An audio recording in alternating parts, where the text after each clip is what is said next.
ได้น้ำมันถั่วเขียว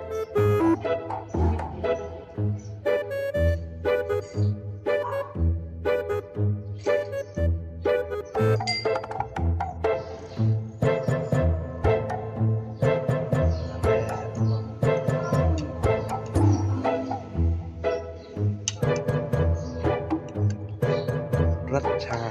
ก๋วยเตี๋ยวเรือชิมก่อนค่อยปรุงเพื่อบ่มักเผ็ดบ่มัก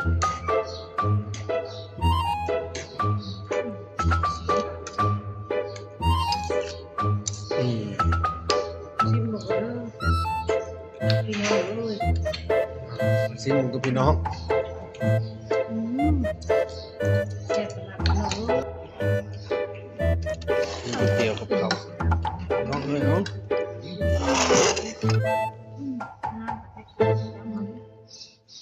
พี่น้องเอ้ยกินจะเข่าจะก๋วยเตี๋ยวแต่ให้เป็นรสหุ่นเป็นเมื่อยเด้เป็นเข่าเขาง่าย